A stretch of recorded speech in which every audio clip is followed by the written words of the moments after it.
Chiaguiv!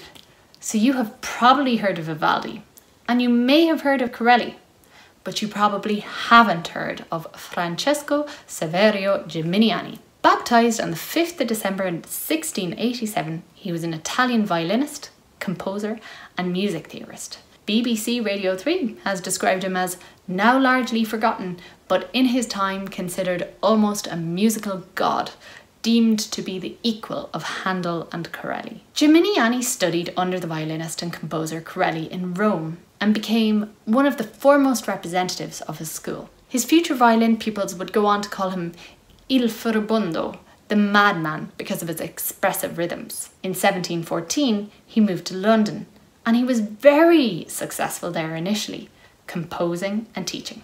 Fun fact, in 1725, he joined a Masonic lodge and was awarded the title of Perpetual Dictator. 14 years later, his pal, Lord Essex, put a word in and got him the job of Master and Composer of the State Music of Ireland. But here, those pesky penal laws raised their head yet again. Remember those? From 1795, Irish people were discriminated against on the basis of religion. Catholics couldn't.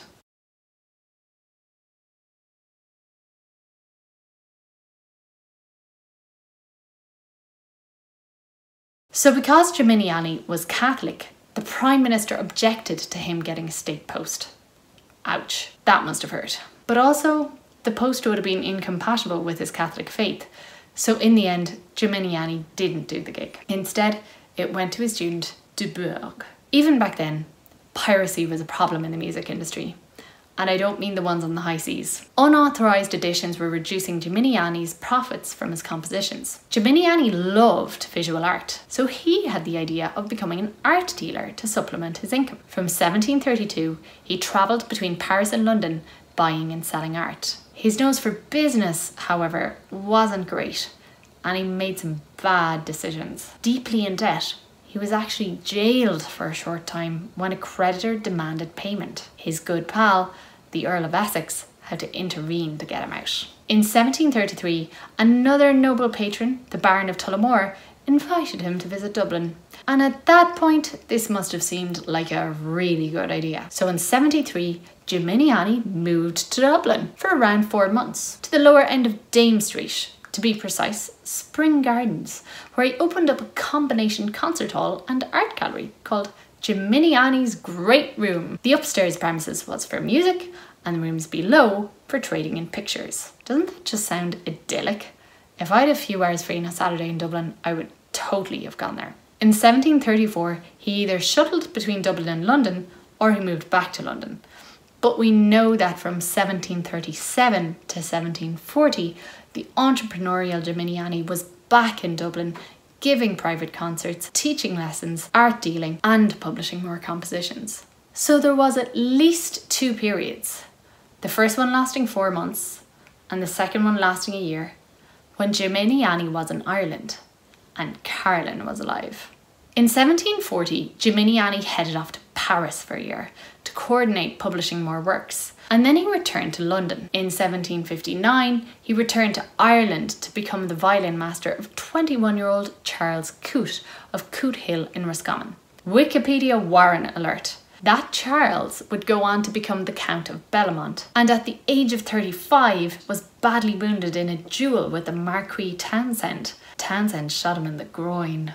However, Charles must have recovered because he married Lady Emily Maria Margaret Fitzgerald 1 year later and went on to have 5 children. Anyway, before Geminiani's students started getting into duels, etc., Geminiani must have gotten a break from teaching him every so often, because in 1761 he went on a visit to his old violin student, Dubourg, in Dublin. While he was staying in College Green, a servant robbed him of a musical manuscript, probably a treatise on harmony on which he had bestowed much time and labour. Supposedly this was devastating for him. One contemporaneous music writer, Hawkins, thinks that his grief at this loss hastened his death. Personally, I'm not quite so sure, because Geminiani died around a year after the theft, and at the age of 75, which was pretty good innings around that century. So we know that Geminiani was a brilliant violinist, but what was he like as a composer? Well, Hawkins thought that Gimignani's approach represented an important advance in composition. His harmonies consist of such combinations as were never introduced into music till his time. Even Burney, who's an English music historian who's usually a very stern critic of Gimignani, wrote that the Opus 3 concertos established his character and placed him at the head of all the masters then living in this species of composition. But if Gimignani's performing and composition were so brilliant, why was he not more famous? My pet theory is that his virtuosity constrained his commercial success as a composer, because apparently his violin sonatas, Opus 1 and 4 in particular, were so difficult that very few contemporary violinists dared to play them in public. But the more common theory is even weirder. You know the way that people frequently complain that, in this era, image is everything in the music industry? You would think that the 1700s, and classical music in particular, would be immune from that. But it turns out that image was important as far back as the 1700s. And the music critics and opinion makers could not get their head around Gimignani's varied income streams. In some eyes, he was a wheeler-dealer. Other celebrity violinists presented themselves as being in touch with supernatural forces. And Gimignani, with his performing and composing and teaching and writing and art dealing and concert organising and self-publishing, and he just did not fit that ideal. So, perhaps unfairly, Gimignani is not as famous as his predecessors Corelli and Vivaldi.